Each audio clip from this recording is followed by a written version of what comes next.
어, 이 복음에 대해서 우리가 좀 복음이라고 하는 것을 한번 들어가지고 알 수가 없습니다. 복음은 오랜 동안 들어야 복음이 이거구나 이렇게 알지.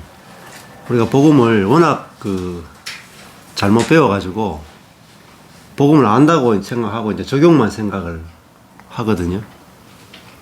그런데 이제 복음이 무엇인지를 아는 데만 해도 어떤 분은 40년 걸리기도 합니다.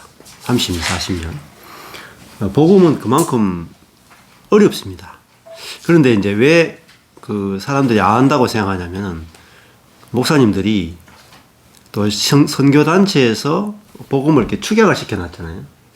예수천당 불신지옥. 이렇게 복음을 예수천당 불신지옥. 이게 복음이다. 이게 딱 축약을 시켜놨단 말이에요. 그러면은 복음에 대해서 더 이상 알 필요가 없죠. 예수 믿으면 천당 가고, 예수 안 믿으면 지옥 간다. 이게 복음이다. 자, 그럼 복음은 다 알아요. 그 다음에 어떻게 합니까? 이제 복음을 다 알았으니까 복음을 전하러 가자. 이렇게 되잖아요. 그러면 나가자마자 바로 예수천당 불신지옥을 외치죠. 자, 이게 뭐냐면은 성경을 엄청나게 왜곡해내게 됩니다. 왜냐면은 예수 믿고 천당 간다는 것보다 이 복음은 더 중요한 게 많이 있어요.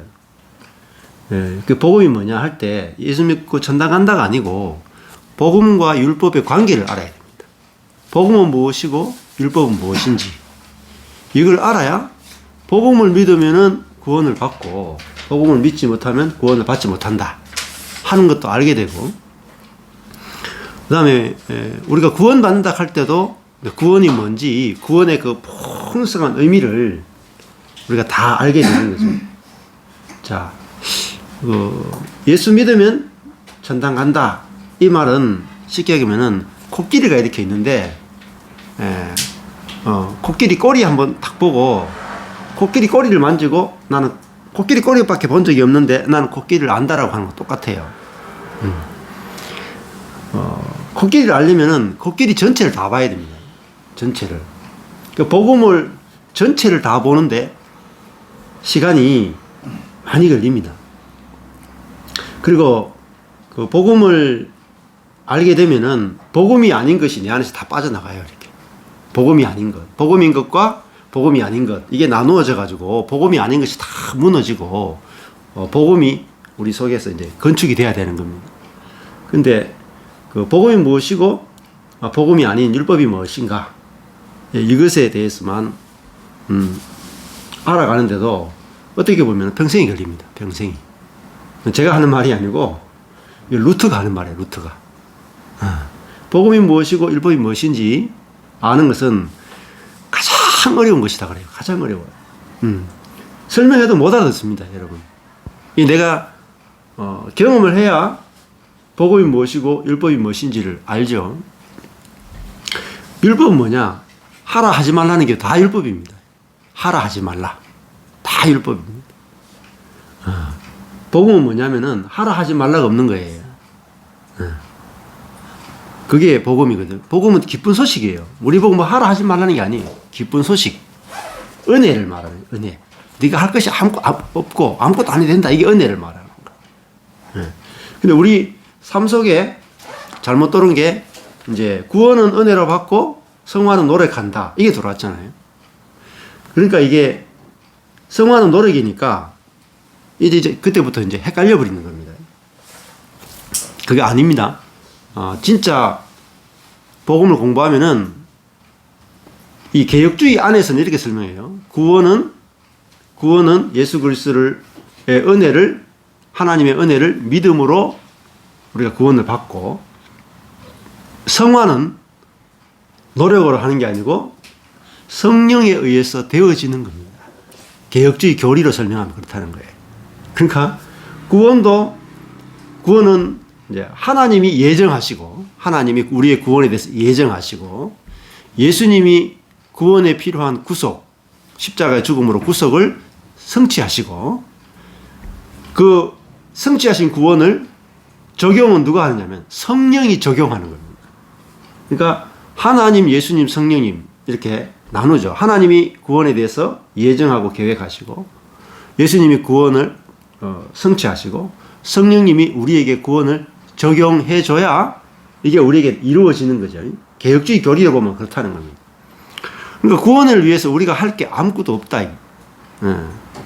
자, 이걸 개혁주의 교리 안에서 보더라도 그렇다는 거죠. 예.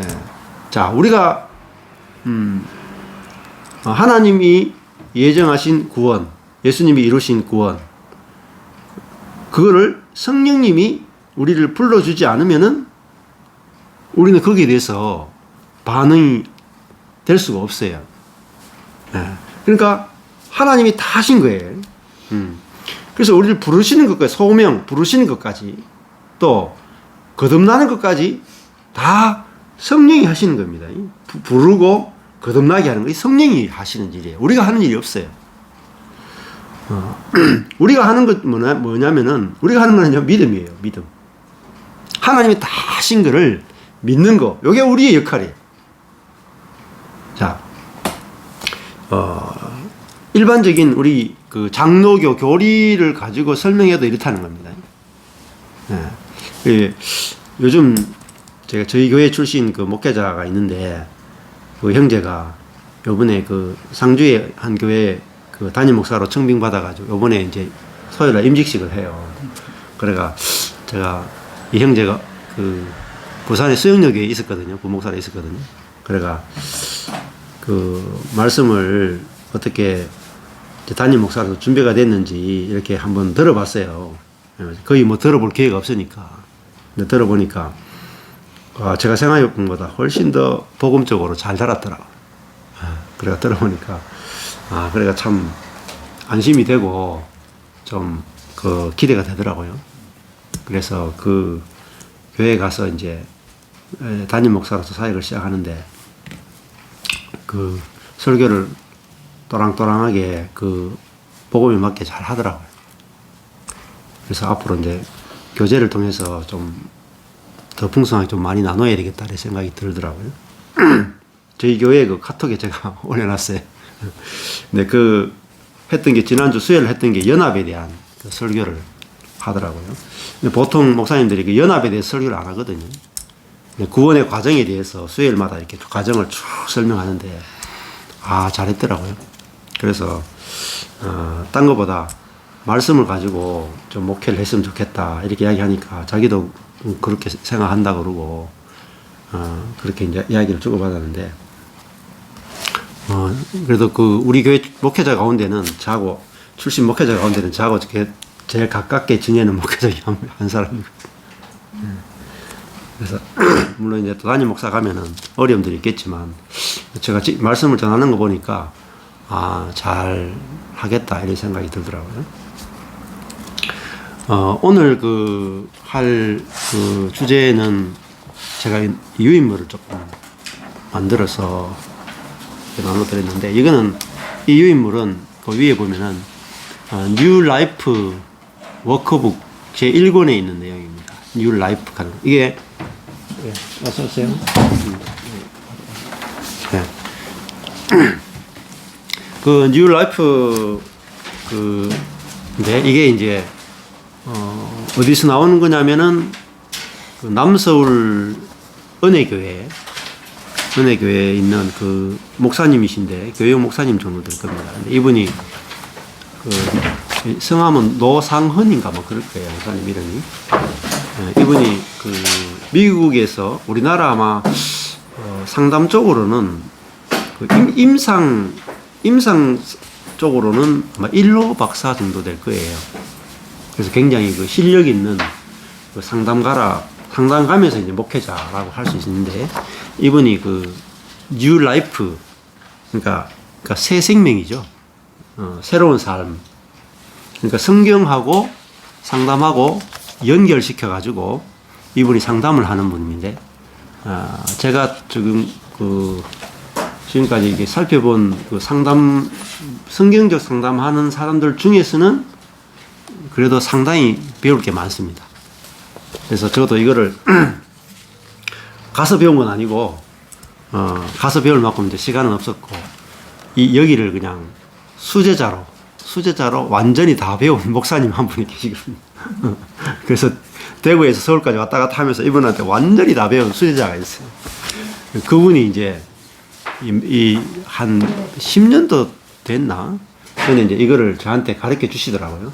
네. 그래가지고 이거를 제가 배웠는데 잘 써먹지를 못했어요. 좀 어렵고 복잡고 막 이래가지고 네. 그랬는데 이제 복음을 깨닫고 나서 이분이 했던 걸 이거 보니까 상당히 도움이 돼요. 그 중에 제일 큰 도움이 됐던 게 이겁니다. 니브의 평온을 구하는 기도. 라이놀드 니브의 평온을 구하는 기도가 심리하시는 노상원 목사님의 뉴라이프의 최고 캐치프레이즈가 이 평온을 구하는 기도. 요 평온을 구하는 기도 요거 처음부터 끝까지를 저기 있는 문장을 다 이해하잖아요. 그러면 상담의 대가가 됩니다. 대가. 저 어마어마한 상담이 들어있어요. 성경의 진리도 다 들어있고 상담하는 방법도 다 들어있습니다. 저 기도를 그냥 시시하게 볼 게 아니에요. 거기 가면은 저거를 한 구절 한 구절 다 가르쳐 줍니다. 저도 이제 제자 되시는 목사님 통해서 어렴풋이 배웠는데 그때는 확실하게 제가 모르겠더라고요. 근데 복음을 깨닫고 나니까 이 내용들이 다 알아지고 또 저 안에서 또 실제가 되고 이러니까 실제가 되면 저거 쉽거든요. 경험되면은 굉장히 좋습니다. 그리고 여기 보면은 이제 바꿀 수 있는 것은 바꿀 수 없는 것은 받아들이는 평온을, 바꿀 수 있는 것은 바꾸는 용기를 이렇게 했죠. 이 평온을 구하는 기도하고 지금 제가 이렇게 나누어 드리는 요 내용하고요 연결이 돼요. 여기서는 뭘 이야기하냐면은 변화와 변형에 대해서 이야기해요. 변화는 체인지예요, 체인지. 적혀 있죠. 변형은 익스체인지, 교환이라고도 볼 수 있고, 그다음에 트랜스폼이라고도 볼 수가 있습니다. 그래서 변화와 변형은 다르다 이렇게 이야기하죠. 근데 교회에서 보통 배우는 거는 성화 그러면요 변화를 이야기를 많이 해요. 근데 더 성경적인 것은 변형이라고 볼 수 있습니다. 변형. 형태가 바뀌는 거예요. 변화는 사람이 제가 자주 설명하는 것처럼 변화는 물이 1도에서 99도로 바뀌는 겁니다. 이게 변화예요. 근데 물은 1도에서 99도까지 해도 여전히 액체 상태죠. 단지 차냐 뜨거우냐 그 차이만 있죠. 그리고 가만히 두면 99도까지 막 끓다가 불을 꺼버리면 다시 15도 이렇게 막 떨어져 버리죠. 변화는 원 상태로 돌아갑니다. 대부분. 그래서 노력해도 원 상태로 돌아가 버리니까 나중에 허무하게 돼버리죠. 변형이라고 하는 것은 뭐냐면은 물이 99도에서 100도로 가는 겁니다. 99도에서 100도.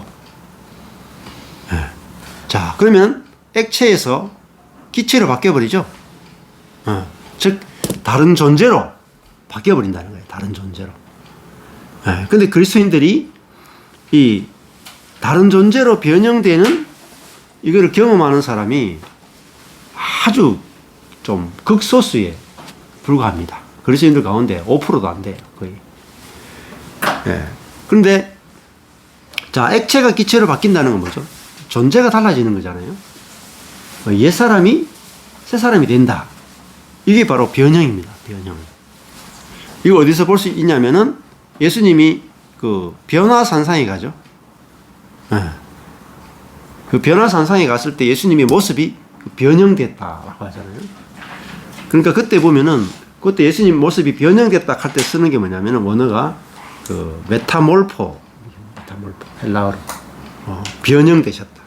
근데 그 변형을 우리가 성경에서 다른 표현으로 쓰면은 그 부활이라고 볼 수 있어요. 부활. 부활. 그 부활이라고 하는 것은 죽었던 자가 산 자가 되는 거죠. 죽었던 자가 산 자가 된다. 존재가 달라지죠. 죽은 자가 산 자가 되니까 완전히 다른 거죠. 완전히 다른 사람이 되어버리는 겁니다. 이게 변형이에요. 그래서 오늘 그 요한복음 말씀을 보면은 요한복음 5장 21절부터 한번 보겠습니다. 요한복음 5장 20절부터 볼 텐데 성경을 이렇게 키아즘 성경 가지고 이렇게 흐름을 잡아가시면은 이 말씀을 다 꿰뚫을 수가 있어요.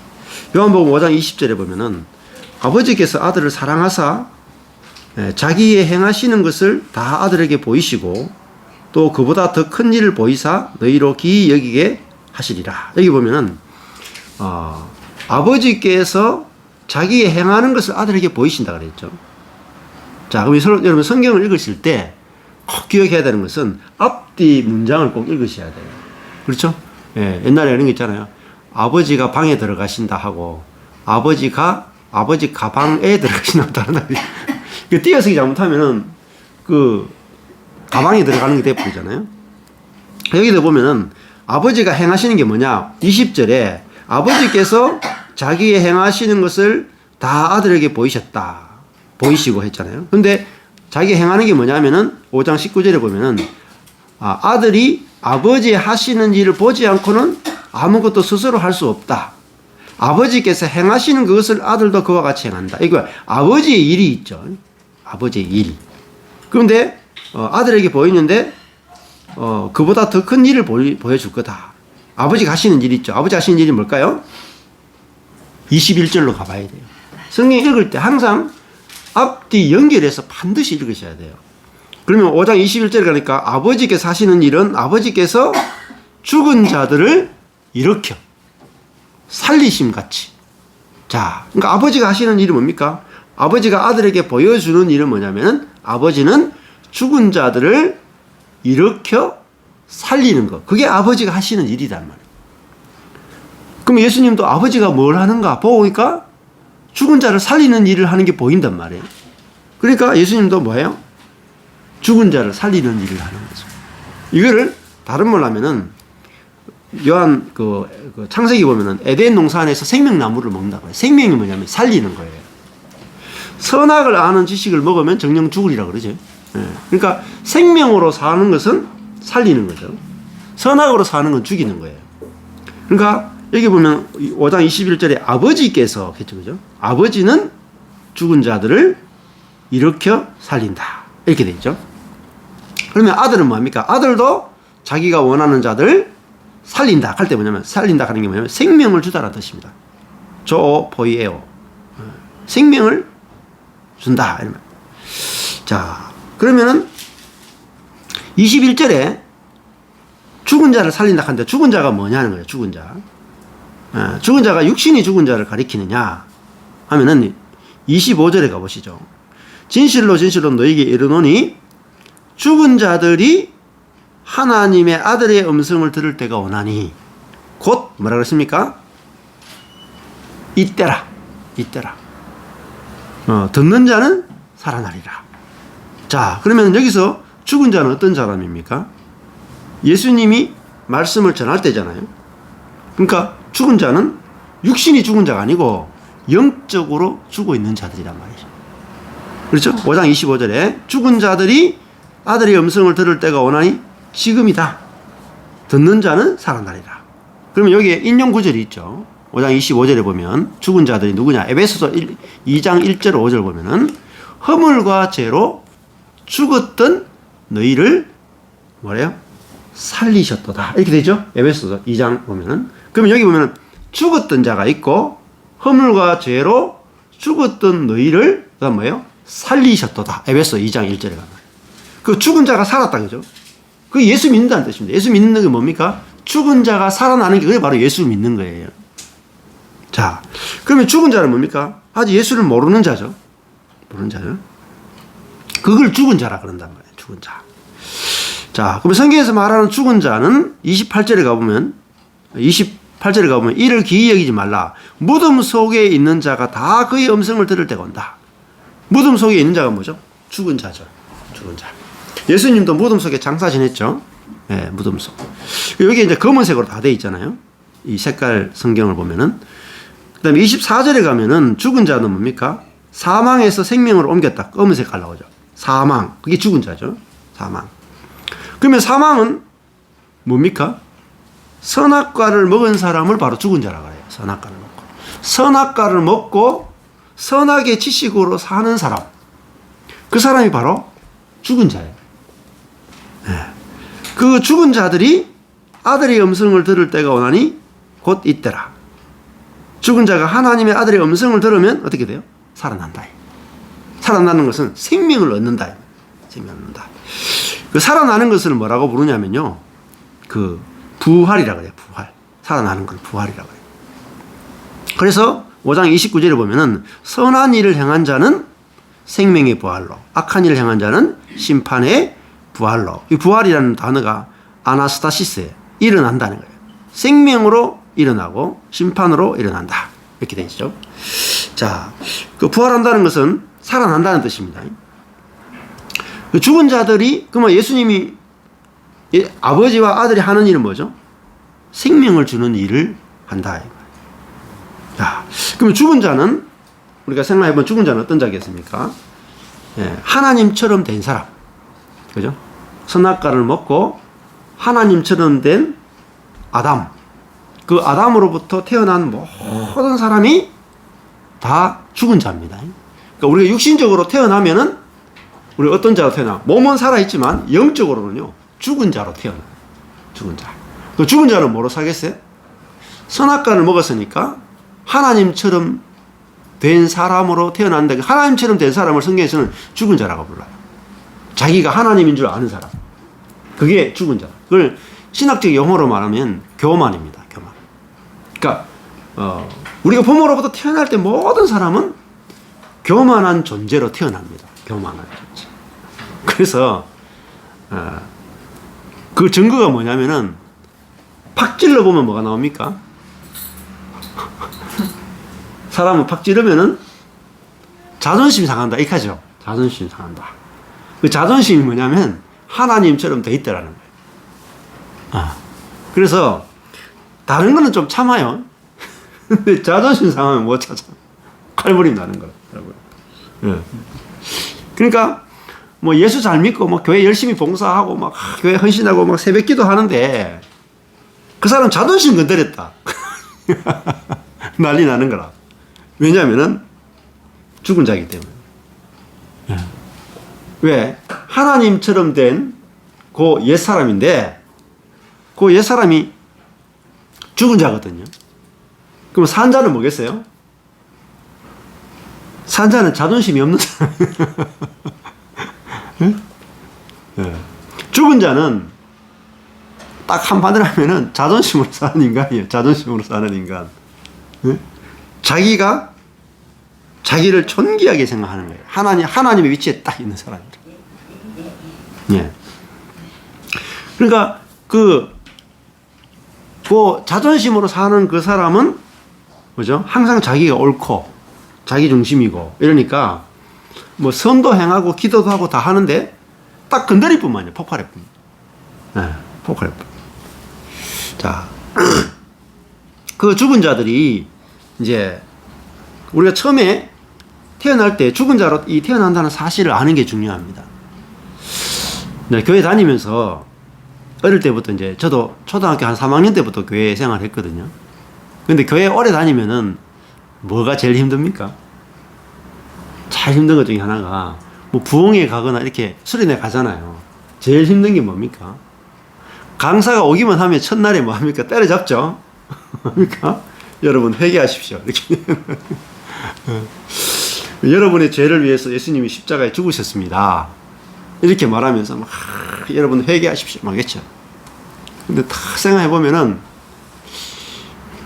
내가 지은 죄가 별로 없는데 내가 뭐 제가 또 한 초등학교 저학년 때인가 하여튼 뭐 우리 큰 큰어머니 집에 가서 돈을 5,000원짜리인가 1,000원짜리인가 훔친 적이 있어. 근데 그게 늘 죄책감이 있는 거라. 근데 제가 쓰지를 못했어요. 사라졌더라고 돈이. 근데 회개하라 하면 또 5,000원짜리인가 10,000원짜리인가 그거 하나 훔친 것 때문에 그래서 회개하는 거라. 근데 그것 때문에 예수님 십자가 죽었다 하면 그런가 생각난단 말이에요. 이것 때문에 예수님 십자가 죽을 만큼 내가 큰 죄를 지었나 이런 생각이 들고, 그 죄마저 회개하면 용서해진다 그랬잖아요. 그러니까 그 죄 회개하고 나면 다른 죄는 별로 많이 생각나는 게 없어. 그러니까 남들이 내보고 기분 나쁜 소리 하면은 팍 튀는 거죠. 왜? 나는 다른 거는 별로 죄 지은 게 없거든요. 다른 죄는 별로 지은 게 없어. 그러니까 평소에 내 자신을 뭐라고 생각해요? 착하다, 선하다, 괜찮다고 생각하는데, 누가 팍 찌르면은 무슨 소리 하노? 하면서 막 화가 난단 말이에요. 근데 성경에서는 너는 죽어마땅한 죄인이다 하는데, 도대체 내가 죽어마땅한 죄 지은 게 뭐가 있나? 이게 받아들이지가 않는 거예요. 그래가지고 제가 임원을 많이 했거든요. 중학교 때 2년, 고등학교 때 2년, 하여튼 대학교도 2년. 제가 임원은 버글버글하게 했어요. 버글버글하게. 그러면 수련회는 다 가잖아요. 그러면 강사라는 강사들은 다 와가지고 회개시키네. 근데 회개하려고 보통 회개하면 어느 정도까지 해야 됩니까? 감동을 받아가지고 눈물을 흘리고 주여 하면서 뒤집어지고 이 정도 돼야지 회개했다 갈 수 있는데, 맹맹한 거라. 근데 맹맹하면 내가 문제가 있나 생각이 든다니까요. 계속. 회개가 진짜 기쁜 회개가 안 되는 거예요. 그래서 억지로 노력해서 회개도 많이 했죠. 근데 문제가 뭐냐면은, 그 다음 수련, 지번에 진작에 회개했어. 그 다음 수련회 가면은 강사가 또 이야기하는 거라. 또 회개하라 그러는 거야. 그러면 그 전에 회개했던 죄까지 또 다 끄집어내는 거야. 용서받은 죄까지 다 끄집어내가 또 회개해. 그게 회개했는데 이게 용서받았는지 안 받았는지도 모르겠고 계속 반복하는 거야.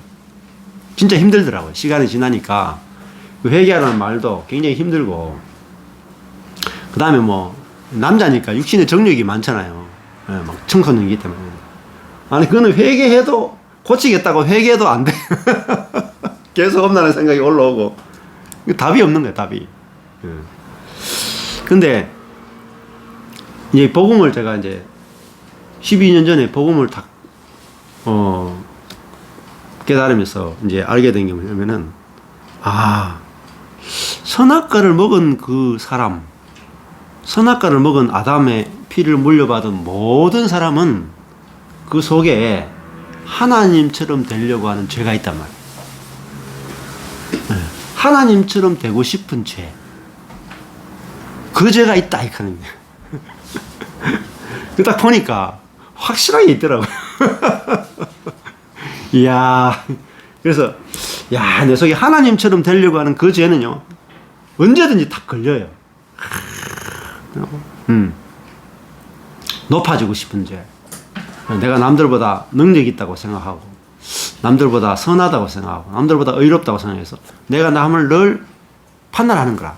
아내를 보면서도, 그래도 내가 더 선하지. 네가 내보다 못해. 항상 제 속에 이게 있는 거라.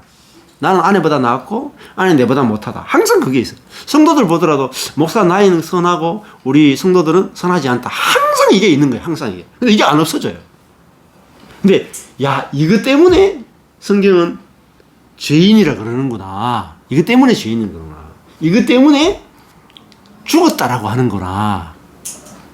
이게 이제 알아지니까, 진짜 내가 죄인 맞네가 알아지더라고. 그러니까 선악과를 하나님처럼 된 그게요, 아주 꼴이 되는 죄예요. 하나님처럼 된 거. 그 다음에 하나님의 자리에서 남을 선하다 악하다 옳다 그르다 판단하는 거, 그게 죄더라는 거예요. 그러니까 이거는 사람을 만나다 하면 다 걸리는 거라. 그 다음에 내 혼자 있잖아요. 내 혼자 있어도 내가 나를, 왜요? 내가 선하다 악하다 내가 나를 판단해버려. 왜? 내가 하나님이니까. 그러니까 내 혼자 있어도 내가 나를 판단하는 죄를 짓고, 사람을 만나면 그 사람을 판단하는 죄를 지어요. 또 내가 원치 않는 환경이 오면은 이 상황은 내가 나쁘다라고 내가 판단해버려. 하나님께 묻지도 않고. 그러니까 하나님처럼 된 거 이것도 절대 안 고쳐지고, 내 자신과 사람과 환경을 선악으로 판단하는 거 이것도 절대 안 없어지고, 그 다음에 살아보니까 내 중심성, 모든 환경이나 어떤 일이 일어나면은 다 내 중심적으로 생각하는 거라. 내 중심적으로 어떤 일이 이루어지기를 원하는 거야. 아내도 내한테 맞춰주길 원하고, 자식도 내한테 맞춰주길 원하고, 교회도 내한테 맞춰주길 원하고, 세상도 내한테 맞춰주길 원하고. 이 내 중심성 이거는요 바꿀 수가 없어. 이걸 가르쳐서 성경은 죄라 그런다. 구약에도 보면은 죄를 이야기할 때 이걸 말해요. 표범이 그 얼룩을 바꿀 수 있겠느냐. 그러니까 절대로 바꿀 수 없는 거, 그거를 성경에서는 죄라고 딱 이야기한단 말이에요. 여기도 보면은 바꿀 수 없는 것은 나오죠. 제일 첫 번째가 바꿀 수 없는 거. 그 원죄란 말이에요. 원죄, 바꿀 수 없는 거. 내가 아무리 노력해도 하나님처럼 된 거, 선악의 판단, 자기 중심, 이게 내 안에 완전히 내 존재가 돼 있어. 내 존재에 완전 떡이 돼 있어. 완전히 내 존재가 돼. 야, 아무리 내가 예수 믿고 오랫동안 변화되려고 노력하고 기도하고 막 했는데, 물이 1도에서 99도까지는 가요. 막 어떻게 부흥회 해가지고 막 99도에서 가요. 야, 드디어 나는 변화됐다 하는데, 좀 있으면은 하나님처럼 된 마음이 나오고, 자기 중심성이 나오고, 선악의 판단이 나와가지고 원래대로 미지근한 물이 10도짜리, 15도짜리, 20도짜리 물이 되푸는 거예요. 예, 여전히 물이라, 사망이라. 야, 그래서 내가 완전히 그 죄와 연합돼가지고 완전히 죽은 자구나. 완전히 죽은 자구나. 그건 내한테 답이 없어요. 인간한테 답이 없어. 예. 그러니까 이 사람 속에 있는 걸 가지고는 절대로 어떻게 할 수가 없어요. 그죠? 뭡니까? 살리는 영, 부활의 영이 와서 우리를 부활시켜야 다른 존재로 바뀐단 말이에요. 예수님이 십자가에 죽고 무덤에 장사 지낸 바 되어서 무덤 속에 있죠. 무덤 속에 있는데 하나님이 오셔가지고 성령을 통해서 예수를 죽은 무덤에서 일으키잖아요. 살아나잖아요. 그게 부활이거든요. 자, 이게 이제 죽은 자가 죽은 자들을 이렇게 살리신 같이 아들도 자기의 원하는 자들을 살린다. 이렇게 돼 있죠. 그러니까 예수님 아버지도 그렇고 아들도 그렇고 변화시키는 일을 하는 게 아니고 죽은 자를 살리는 거죠. 죽은 자와 산 자는 완전히 다르잖아요. 예. 물과 액체와 기체는 다르죠. 이게 변형의 세계예요. 완전히 다른 존재가 되는 거야. 은혜의 복음과 십자가 복음의 차이는 뭐냐? 은혜의 복음은 물이 1독은 99독은 물이 1독은 99독은 다 똑같다. 다 똑같다는 거예요. 다 똑같다. 이게 은혜의 복음이에요. 네. 은혜의 복음은, 근데 문제는 은혜의 복음은 이제 이 모든 존재가 다 죽은 자다. 차별하지 마라. 모든 사람은 똑같다. 이렇게 말한단 말이에요. 그거 아는 것도 굉장히 우리에게는 열등감도 없애주고 우월감도 없애주고 우리 마음에 평안을 줍니다. 다 똑같으니까. 근데 십자가의 복음이 있어야 돼요. 죽고 부활하는 복음이 있어야 돼요. 이거는 완전히 변형의 세계라는 거예요. 변형. 완전히 다른 존재가 되는 세계란 말이에요. 자, 이 두 가지가 확실하게 이제 아는 게 필요하죠. 근데 또 변형의 세계, 부활의 세계만 알면은 또 저 사람이 얼마나 변형됐는가, 저 사람이 얼마나 또 높은 차원으로 갔는가, 또 그 생각할 수가 있어요. 그래서 은혜의 복음을 또 알아야 돼요. 은혜의 복음은 변형돼봤자 그 은혜로 된 거지 네가 된 거 아니다. 확실하게 우리를 그 피조물로 흙의 자리로 끌어내리는 게 또 은혜의 복음이에요. 그 두 가지를 같이 잘 써야 돼요. 자,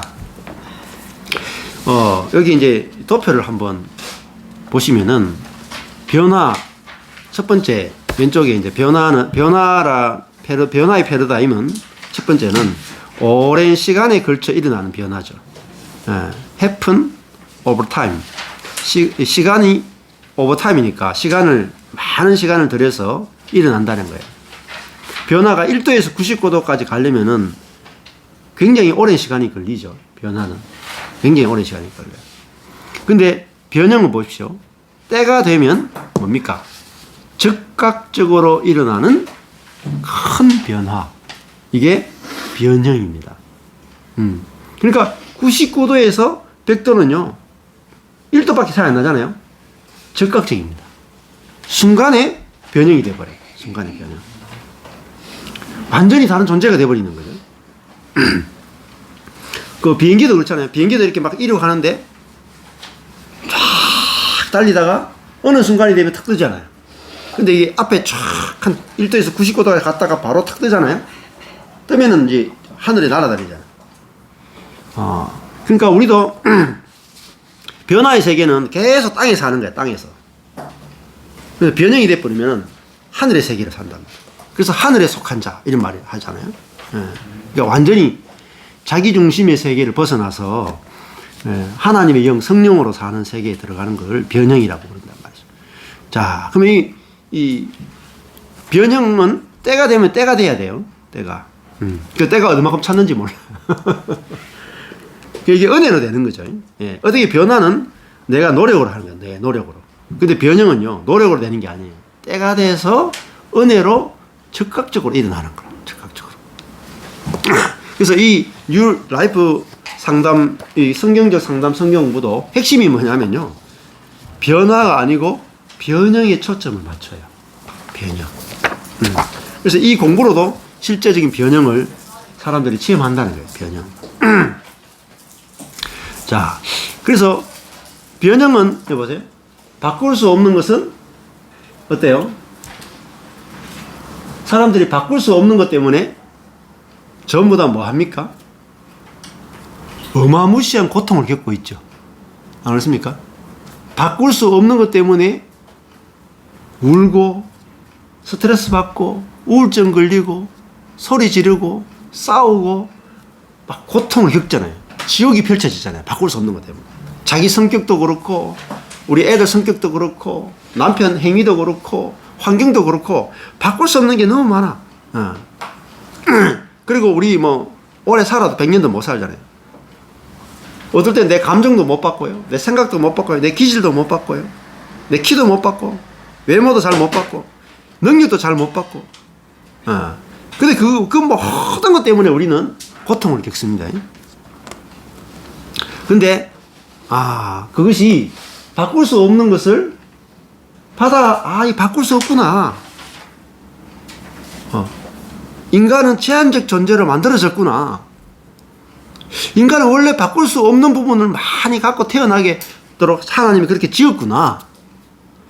그게 이 뉴라이프 성경 공부의 제일 핵심 중에 하나는 인간은 제한적 존재라는 거예요. 하나님이 사람을 지을 때 무제한적 존재는 뭡니까? 하나님이죠. 그렇잖아요? 내가 다 바꿀 수 있으면 하나님이죠. 안 그렇습니까? 내가 내 환경이건 사람이건 내 자신이건 성격이건 생각이건 상대방이건 다 바꿀 수 있으면 그걸 하나님이라 그래요. 근데 바꿀 수 없는 많은 제한을 갖고 태어난 존재, 그게 뭐냐면 그게 사람인 겁니다. 그러니까 바꿀 수 있는 것보다 바꿀 수 없는 게 너무 많은 존재. 물에 들어가면은 5분 안에 숨 못 쉬면 죽어요. 이게 얼마나 엉터리로 하나님이 사람을 만드셨어요. 잘 생각해봐요. 평소에 여러분 그렇게 생각 안 하는데 내 아들이 물에 빠져가지고 5분 동안 숨을 못 쉬고 죽잖아요. 그러면 딱 무슨 생각이 드는지 아세요? 하나님이 사람을 왜 이따구로 만드셨나? 응? 하나님이 사람을 딱 만들려면은 물에 빠져도 한 하루 정도는 살 수 있도록 창조주라면 그것도 못 만드냐 이래. 그것도 이게 올라온다니까요. 평소에는 그런 생각 안 들어요. 근데 내 문제가 되면은 바로 하나님을 원망하는 생각이 바로 올라옵니다. 왜? 우리 속에 자기 중심성이라는 딱 그게 죄가 딱 있거든요. 그러니까 하나님을 바로 대적해 버린다. 근데 이 그 상담을 공부할 때 왜 사람들이 우울증이나 공황장애나 모든 문제가 생기는 거예요. 연예인들도 막 그렇고 지금 제 주변에도 그렇고 공황장애도 많아요. 우울증도 너무 많고. 왜 그러냐? 자기가 피조물이라는 사실을 몰라서 그래요. 근데 이 인간은 피조물이다 하는 건 뭡니까? 제한적 존재라는 거예요. 어마무시한 제한 속에서 태어난 존재란 말이에요. 코로나 바이러스 하나 못 없애가지고 지금 뭐 전 세계가 난리잖아요. 들어간 돈만 해도 그죠? 예? 경이 넘을 거예요. 경. 몇 천조가 아니고 몇 경이 될 정도로 어마어마한 돈이 드는데 코로나 바이러스 하나 못 고쳐가지고 지금 한 해도 뭐 어마어마한 사람이 죽고 있단 말이에요. 돈도 어마어마하게 들고. 그렇죠? 사람의 몸이 요 지금 4층이잖아요. 여기서만 떨어져도 죽습니다. 왜 이렇게 만들었냐는 거예요, 하나님이. 너무 부실하잖아요. 눈 떠보니까 저도 50대 중반이라. 잇몸이 막 내려앉고 이빨 빠지고 아내도 이번 주일날 그 뭐지 그 소고기 그 뭐지 육포 그거 안 좋아하는데 안 먹다가 집에 가다가 그냥 하나 있어 그냥 한번 딱 씹었는데 이빨이 너무 아파. 왜 이빨이 아프지? 이틀 동안 고생했는 거라. 그래가 내가 치과 가자 했겠네. 그래 가보니까 이빨이 부러졌대. 이빨이 부러져가지고 이빨 뽑아가 씹어야 된다는 거라. 그러니까 이거 딱 하는데 100만 원. 근데 아내가 이빨이 좋은 편이거든요. 저는 늘 이 몸이 안 좋아 하는데 아내는 이빨이 자기가 좋다고 늘 자신하는 사람인데 저보고 당신은 뭐 잇몸도 안 고치고 내하고 결혼해가지고 와서 결혼한 다음에 왜 하냐. 결혼 전에 다 고쳐와야지. 근데 이번에 자기가 딱 그렇게 되니까 제가 속으로는 다행이다. 다음에 나를 좀 정죄하지 않겠구나 이런 생각이 들더라고요. 아마 그렇게 있어도 끼어가지고 그 방법이 있는데 재생하는 방법이 있는데 다 괜찮은 거 아닌데. 그래 하여튼 아직 안 뽑았는데 네. 내일 또 가서 한 번 더 보겠대요. 거기서 보고 하는데 되게 아픈 모양이더라고요. 그래 약 먹고 하니까 오늘은 좀 나아졌어요. 그래가 사람이요 얼마나 약한지 몰라요. 네. 사람이요 진짜 약하잖아요. 저는 막 잇몸이 원래 좀 약하니까 저 자신을 보면서도 야 인간이 아무것도 아니구나.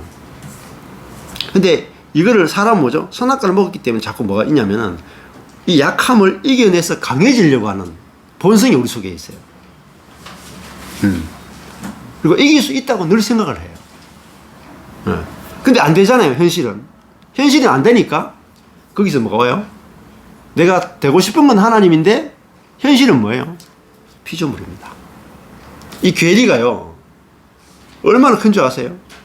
인간의 생각은 타락했기 때문에 생각은요 하나님처럼 되고 싶어요. 근데 우리 몸은 뭐예요? 피조물입니다. 그러니까 인간의 생각과 몸은요 이 간격이요 어마무시합니다. 어마무시해. 생각은요 영원히 살 것 안 같아요? 생각은 영원히 살 것처럼 생각한다니까요. 제가 그 초등학교 때인가 우리 그 아주 가난한 침산동에 이게 지나가는 길에 이게 광장이 조그만한 거 있는데 흙길인데 그래서 뭐 오징어 게임하고 뭐 이렇게 구슬치기 딱지치는데 어느 날 구슬치기 딱지치기 딱 하는데 무슨 생각이 딱 드냐면 내가 죽는단 말이지? 생각이 드는 거야. 어린 나이 때. 내가 생각해볼게. 생각으로 보니까 내가 영원히 안 죽을 것 같아. 내가 안 사라져. 내 자아라는 게 안 사라질 것 같잖아요. 안 그렇습니까? 생각으로 보면 내가 영원히 안 사라질 것 같죠. 근데 내 몸은 점점점 사라져 가고 있어요. 죽어가고 있어요. 내 생각은 영원히 살 것 같은데 몸은 계속 한 발짝씩 죽음을 향해서 가고 있는 거라. 근데 그걸 탁 제가 어린 나이인데도 인식이 딱 되니까 공포심이 오더라고요. 무슨 공포냐면 내가 죽는다는 것보다는 내 존재가 사라진단 말이지. 네. 내 존재가 사라진다는 거예요.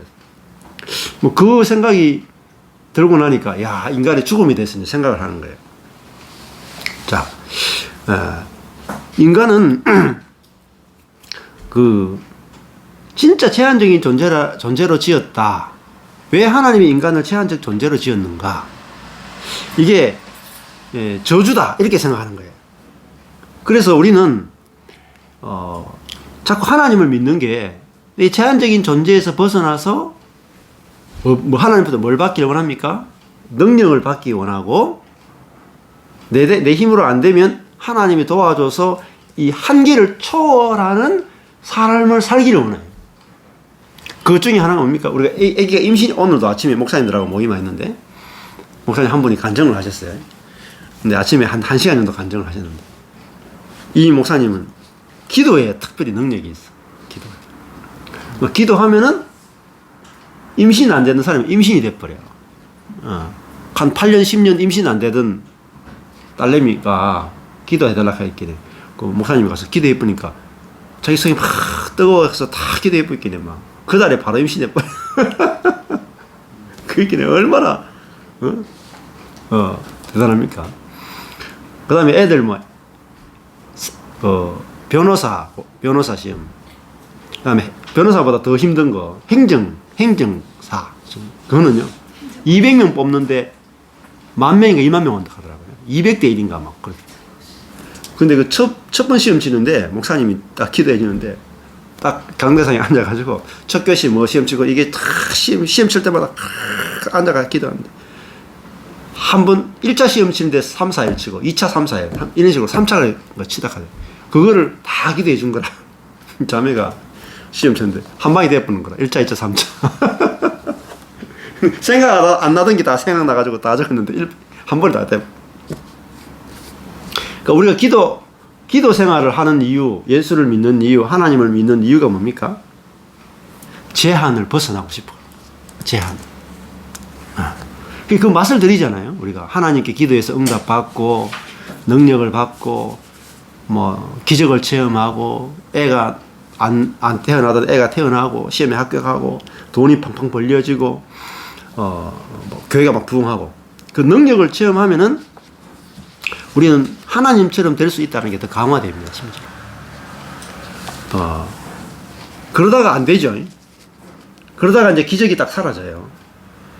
그때 완전 멘붕이 오는 거예요. 멘붕. 그래서 저도 그랬거든요. 근데 그 기도에 능력이 있는 목사님이 막 정말 기도하면 아기가 태어나고 기도하면 중요한 시험에 합격을 해버려. 근데 목사님이 본인 문제가 닥쳤거든요. 본인 문제. 목회하는데 본인의 문제가 탁 닥쳤어. 본인의 문제는 기도로 돌파가 안 돼. 그래가 작년에 엄청 좌절을 하셨거든요. 너무너무 힘들어가 막 인생에서 완전 지옥을 사셨어요. 근데 그 목사님을 살린 사람이 누군지 아십니까? 접니다. 제가 어떻게 살린 줄 아세요? 능력으로 살린 게 아니에요. 그분은 기도의 능력으로 했죠. 저는 뭐냐면은 제가 망했다는 이야기로 살린 거라. 그러니까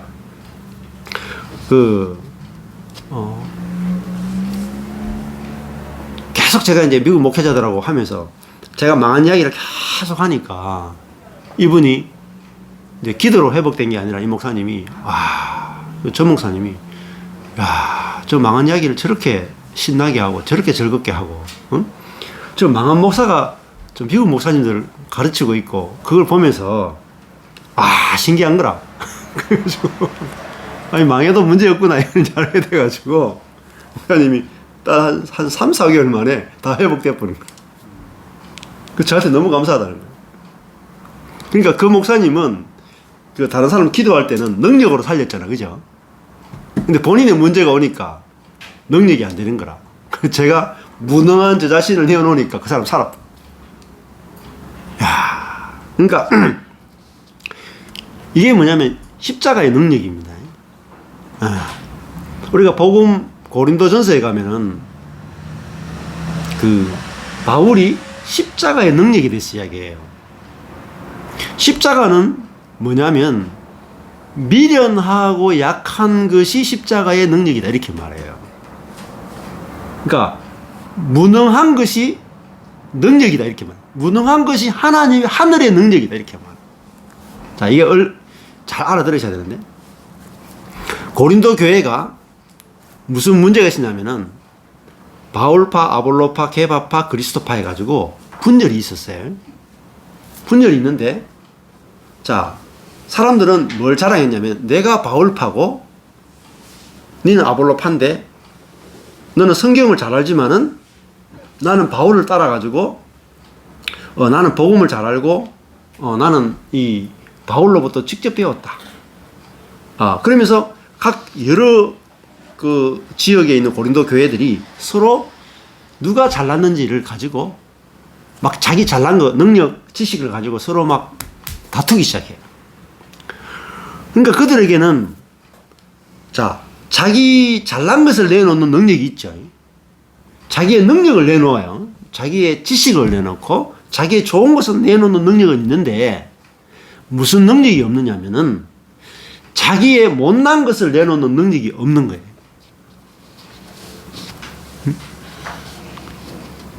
십자가의 능력은 뭐냐면요.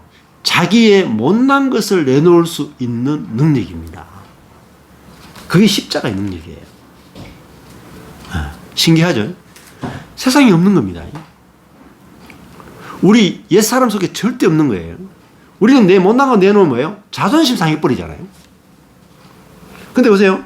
예수님이 우리를 어떻게 구원해요? 예수님이 우리를 구원하는 것은 예수님이 죽은 자를 살리고 뭐 기적을 행하고 무리를 걷고 그걸로 우리를 구원하는 게 아니에요. 그건 다 예표예요.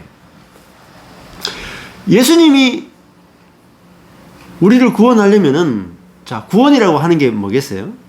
구원도 죽어서 천당 가는 것만 생각하시면 돼. 구원은 뭐냐면 우리가 모든 우리를 얽어매는 것, 우리를 억압하는 것, 우리를 힘들게 하는 것으로부터 우리를 자유케 하는 게 구원이다. 자유케 하는 것.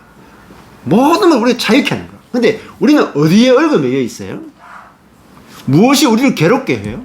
무엇이 우리를 우울하게 하고 우리를 공황장애에 빠지게 하고 왜 분열하게 하고 왜 힘들게 해요? 우리를 힘들게 하는 거는 다 미련하고 약한 것 때문에 힘들어요. 응? 내가 다른 사람보다도 돈이 없어가지고 다른 사람 못 나가지고 뭐 그것 때문에 다 힘들어하거든요. 저도 제가 목회가 딱 망하니까 뭐 때문에 힘들었냐면은 제가 능력 없는 것 때문에 힘들더라고요. 제가 정말 지혜가 없는 것 때문에 힘들더라고요. 제가 망한 것 때문에 부끄럽더라고요. 근데 망하고 지혜 없고 무능하고 실패하고 내 인생이 끝났구나 이렇게 생각했단 말이에요. 그러면 제가 완전히 절망에 빠졌다. 절망에. 근데 누가 나한테 와서 안수기도 해주고 누가 나를 기도해줘가 제가 일어난 게 아니에요. 네, 제가 능력 받아서 일어난 게 아니라 제가 그 완전히 무능해지고 완전히 미련해진 그 자리에서 뭘 탁 받느냐. 네?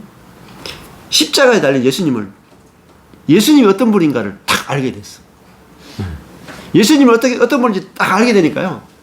제 미련함과 제 약함과 제 실패가 저주가 아니고 축복이라는 게 확 보여버려. 이게 보이니까 완전히 살아나버려요. 그래서 보는 순간에 즉각 살아나버려요. 이게 뭐냐? 그게 변형이에요. 변형. 트랜스폼. 고치는 게 아니고 딱 보면 살아나버려요. 보면 살아나요. 그러니까 여기도 보면은 뭐래요? 25절에 진실로 진실로 너에게 이르노니 죽은 자들이 하나님의 아들의 음성을 뭐예요? 들을 때가 오나니 이때라 뭐예요?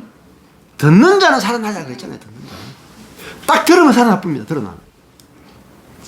네? 들으면 살아나요. 그러니까 복음을요, 들으면 뭐가 생겨요? 믿음이 생긴다니까요. 믿음이 생기면 살아나버려. 네. 내 인생의 모든 문제로부터 내가 자유케 돼버려. 네. 자요. 제가 그전에는 예수님이 무능하고 미련하다고 생각해 본 적이 한 번도 없어요. 네. 한 번도 없어요. 여러분이 교회 다니면서 예수님이 무능하고 예수님이 미련하다 들어본 적이 있습니까? 없을 거예요. 다 예수님은 능력 있는 분, 지혜로운 분으로만 여러분이 알고 있을 거라. 그러면요, 예수님이 능력 있고 지혜로운 분으로만 알고 있으면 여러분 절대로 나의 미련함과 나의 무능은요, 내놓을 수가 없어요. 내놓을 수가 없어. 그걸로부터 절대 자유 못해요. 네. 요한복음이 저한테요, 완전한 자유를 줬다. 네, 자유를 줬어요. 예수님이 지난번에 했잖아요. 요한복음 5장 19절에 아무것도 스스로 할 수 없다. 예수님 그렇게 말씀하시죠. 나는 아무것도 스스로 할 수 없다. 아무것도 스스로 할 수 없다. 여러분, 저주입니까? 축복입니까? 아무것도 스스로 할 수 없다. 저주죠. 하나님처럼 되고 싶은 우리의 관점에서 보면 아무것도 스스로 할 수 없는 자는 누굽니까? 어린아이잖아요. 맞죠? 어린아이. 능력 없고 지혜 없는 존재. 어린아이. 예수님 어떤 분인지 아세요? 아버지 앞에서 어린아이라는 거예요. 어린아이. 근데 우리가 미련하고 내 자신으로 보면은 미련하고 약해지는 것이 저주예요. 저주. 그러니까 십자가는 뭐죠? 저주라니까요. 우리 육신의 눈으로 보면 십자가는 온 우주 가운데 가장 저주받은 곳이 어디냐? 십자가예요. 가장 저주받은 곳이 십자가. 근데 온 우주 가운데 가장 축복된 자리가 어디냐? 십자가예요. 십자가. 이것만 딱 보이면 내 인생이 다 끝나버려요. 십자가에 온 우주의 비밀이 다 숨겨져 있어. 내 인생의 모든 비밀, 내 인생의 모든 문제가 다 해결되는 것이 어디냐? 십자가입니다. 그래서 사단은요, 다른 거는 다 열어줘요. 성경의 비밀들, 다른 건 다 열어줘요. 근데 사단이 절대 못 열도록 딱 잡고 있는 게 뭔지 아세요? 십자가의 도. 십자가의 도. 이거 골라줬어요. 십자가의 도를 전한다. 십자가의 도. 십자가의 말씀입니다. 십자가의 말씀이 딱 알아지잖아요. 사단의 머리가 깨지는 겁니다. 절대 모르게 하는 거예요. 십자가의 도는. 그래서 십자가의 복음은 뭔지 아세요? 십자가의 도만 전하는 것을 십자가의 복음이라고 그래요. 그래서 일반적인 복음하고 다른 거예요. 십자가의 복음, 십자가의 도를 깨달은 사람은요, 예수님처럼 산다니까요. 예수님처럼. 진짜로. 잔느 규영도 그랬고, 마이클 모리노스도 그랬고, 워치만 니도 그랬고, 프랑스와 페놀론도 그랬고, 그렇게 산 사람들이 많이 있어요. 감추어진 사람 굉장히 많이 있습니다. 자,